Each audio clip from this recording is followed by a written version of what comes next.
नमस्कार साथियों, स्वागत है आप सभी का मेरे YouTube चैनल में। आज हम लोग इस वीडियो के माध्यम से देखेंगे शिक्षण शास्त्र एवं बाल विकास से संबंधित जो MCQs की सीरीज हम लोग स्टार्ट किए थे उसके पार्ट नंबर 8 को। इससे पहले मैं 7 MCQs करा चुका हूँ, जिसका PDF आपको विथ आंसर मेरे टेलीग्राम चैनल में मिल जाएगा। अगर आप लोग टेलीग्राम चैनल ज्वाइन करना चाहते हो तो उसका लिंक इस वीडियो के डिस्क्रिप्शन में और मेरे चैनल के डिस्क्रिप्शन में आप सभी को मिल जाएगा। आप वहां से जाकर टेलीग्राम चैनल ज्वाइन कर सकते हो। ठीक है, तो चलिए फिर हमारा आज का वीडियो स्टार्ट करते हैं और देखते हैं हमारा आज का पहला प्रश्न। पहला प्रश्न दिया है, बुद्धि का वैज्ञानिक मापन सर्वप्रथम किसने किया? ऑप्शंस है टर्मन, थॉर्नडाइक, बीने और गिलफोर्ड। सही आंसर देखें तो सही आंसर होगा ऑप्शन नंबर सी। कौन सा? बीने। अल्फ्रेड बीने नाम के मनोवैज्ञानिक ने सबसे प्रथम बुद्धि का वैज्ञानिक मापन किया या फिर वैज्ञानिक मापन करने का विचार रखा। ठीक, अगला प्रश्न देखते हैं। स्टैनफोर्ड बिनेट एक स्केल का नाम है। क्या नाम है स्केल का? Stanford beneath. तो इस स्केल की सहायता से किसी व्यक्ति के निम्नलिखित गुण को मापा जाता है। ऑप्शन ए दिया है बुद्धि, ऑप्शन बी है सृजनात्मकता, ऑप्शन सी है अभिवृत्ति एंड ऑप्शन डी है व्यक्तित्व। तो आपके स्टैनफोर्ड बिनेट एक स्केल है, इसकी सहायता से हम किसी व्यक्ति के बुद्धि को माप सकते हैं।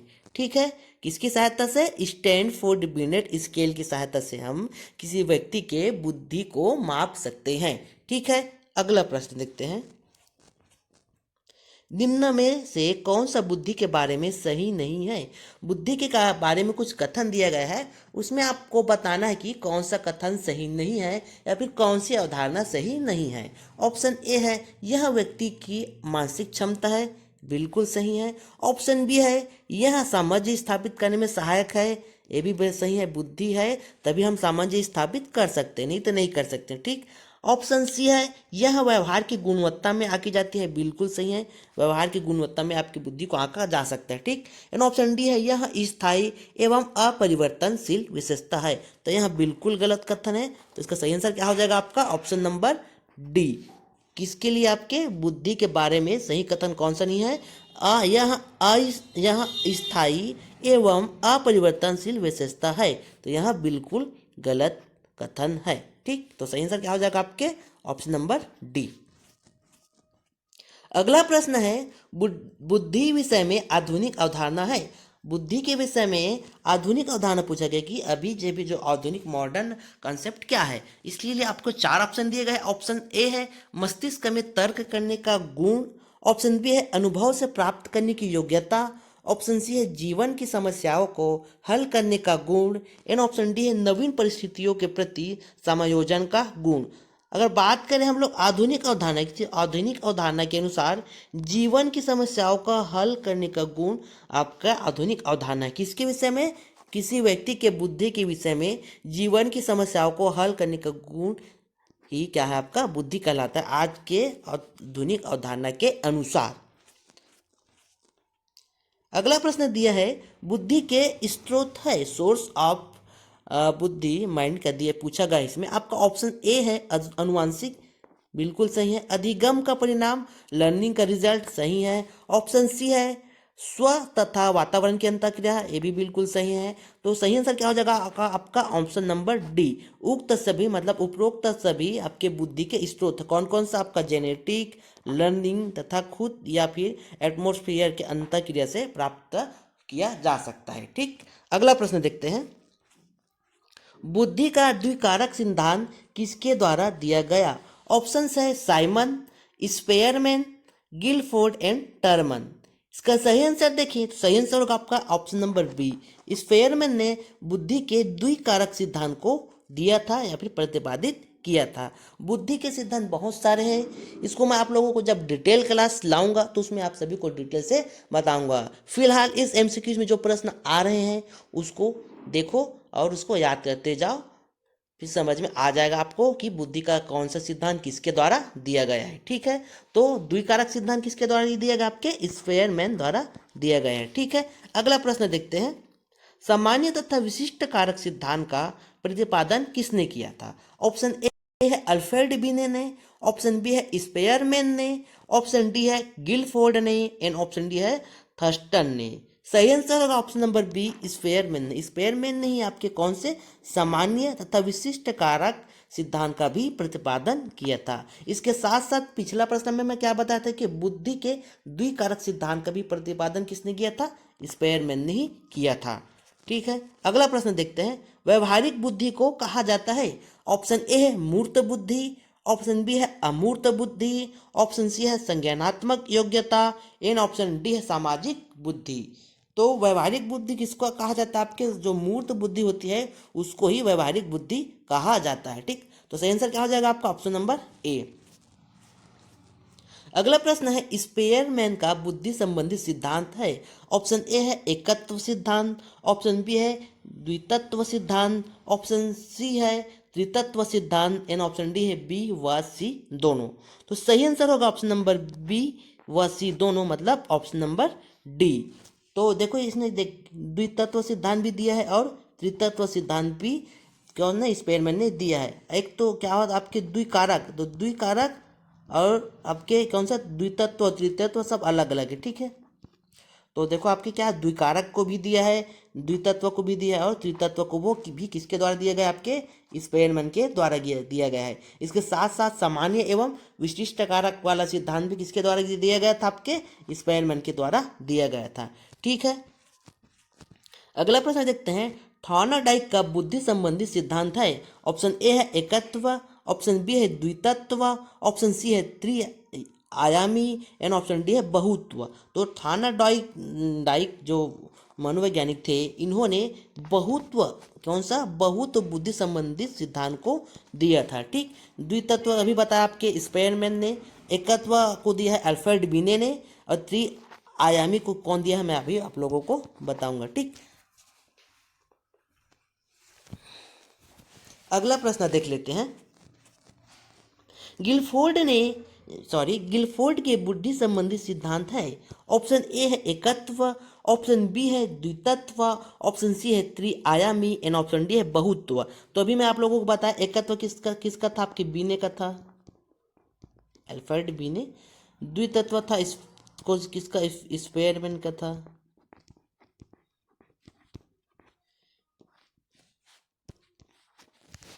द्वितत्व आपका किसका था? स्पेयरमैन का था।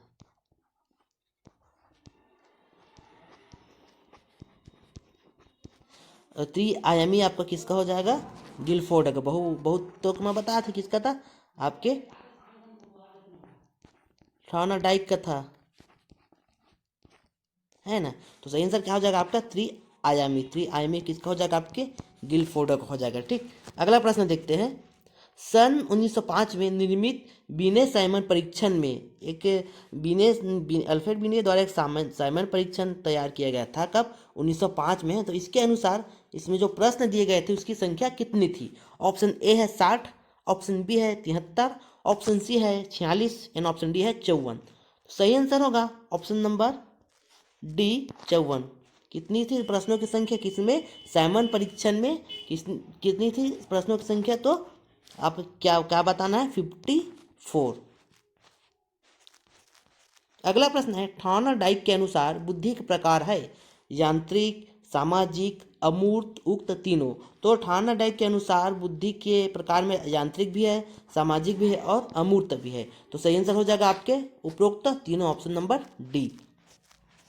अगला प्रश्न है। निम्नलिखित में से कौन सा युग्म सुमेलित नहीं है? ऑप्शन ए है बहुबुद्धि सिद्धांत गिलफोर्ड द्वारा, ऑप्शन बी है क्लासिकी अनुबंधन सिद्धांत पावलोव द्वारा, एन ऑप्शन सी है मनोसामाजिक सिद्धांत एरिक्सन द्वारा, एन ऑप्शन डी है अर्थपूर्ण मौखिक अधिगम आशु बेल द्वारा।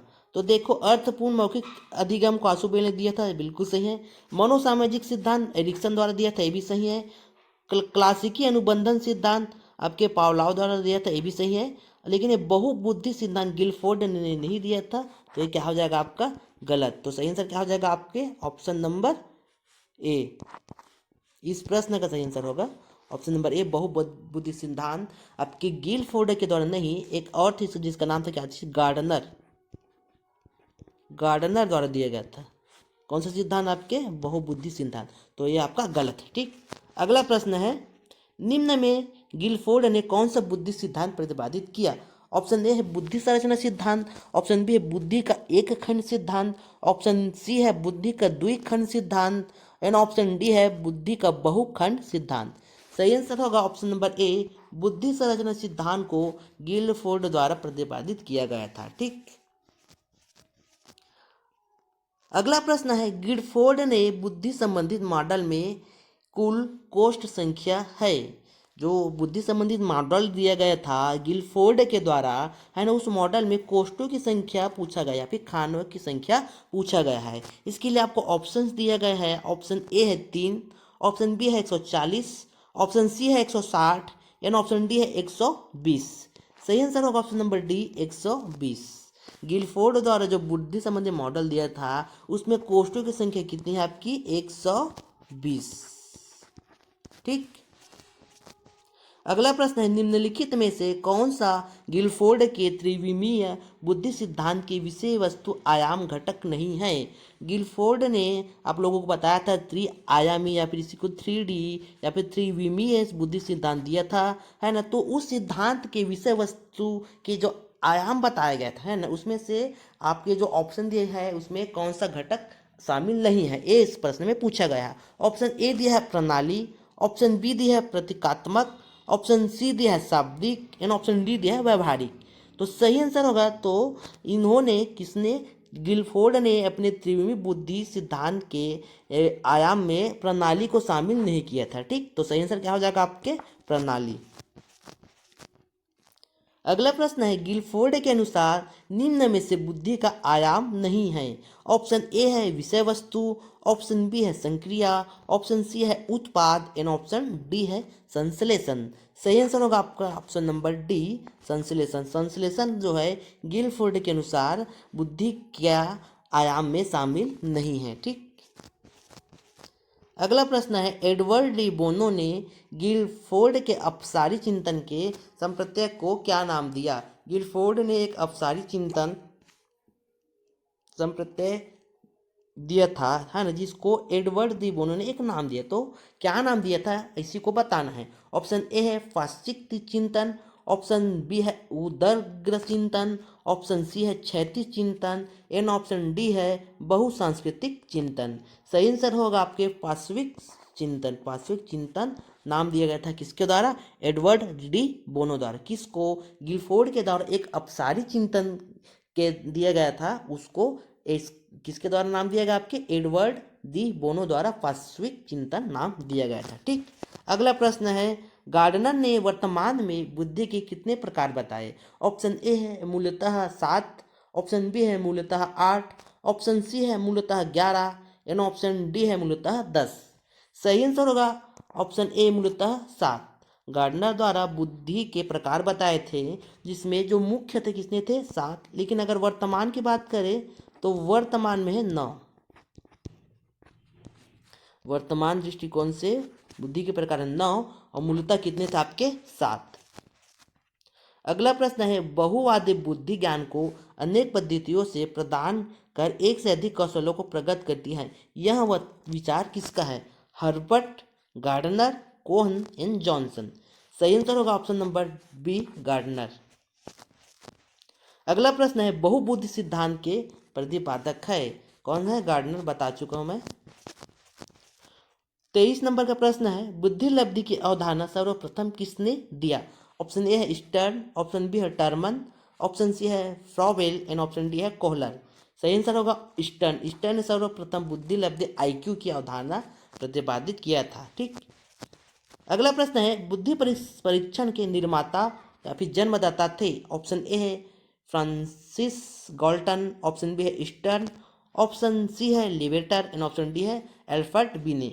तो बुद्धि परीक्षण शुरू में बताया था वैज्ञानिक मापन कौन था आपके? एल्फर्ट बीने। अगला प्रश्न है, निम्न में से किसका निश्चय केवल अनुवांशिकता के आधार पर किया जाता है? बुद्धि का नहीं कर सकते, व्यक्तित्व का नहीं कर सकते, लिंग का भी नहीं कर सकते, तो किसका कर सकते हैं आपके? ऊंचाई का। ऊंचाई का अनुवांशिकता पे ही डिपेंड रहता है किसी व्यक्ति का। ठीक, तो सही आंसर क्या हो जाएगा आपका? ऊंचाई। तो ये थी हमारे आज की MCQs के टोटल 25 क्वेश्चन। मुझे उम्मीद है वीडियो आप लोगों को अच्छा लगा हो। अगर वीडियो अच्छा लगा है तो मेरे वीडियो को लाइक करना और शेयर करना, और जो लोग नए हो और अगर आप लोगों को ऐसी टाइप की वीडियो देखना है कंपटीशन एग्ज़ाम से संबंधित सभी विषयों का और सभी कंपटीशन एग्ज़ाम से संबंधित, तो मेरे चैनल को सब्सक्राइब करके बिल्कुल जाना। तो मिलते हैं अगले वीडियो में, तब तक के लिए आप सभी को जय जोहार, जय छत्तीसगढ़। इसके साथ साथ एक चीज़ और बताना चाहूँगा, मैं अभी हॉस्टल वार्डन का जो एमसीक्यूज है कंप्यूटर वाला और प्रयोगशाला का भी मेरे चैनल में डाला है, उसको हम लोग अब कल से कंटिन्यू करेंगे। इसके साथ साथ ही सीडीपी का भी कंटिन्यू क्लासेस आएगी, और हम लोग अभी सीडीपी का एक डिटेल क्लास करेंगे जिसमें आप लोग को पूरा डिटेल में बताया जाएगा। एमसीक्यूज तो खैर मैं करा ही रहा हूँ, उसके साथ साथ एक विस्तृत पूरा मतलब जो लेक्चर लगेगी, लेक्चर 1 लेक्चर 2 करके आपको मैं पूरा विस्तृत में बताऊंगा, तो उससे आप लोगों को बहुत हेल्प हो जाएगी एग्जाम के लिए। ठीक है, तो मिलते हैं अगले वीडियो में, और मेरे वीडियो देखने के लिए आप सभी को बहुत बहुत धन्यवाद।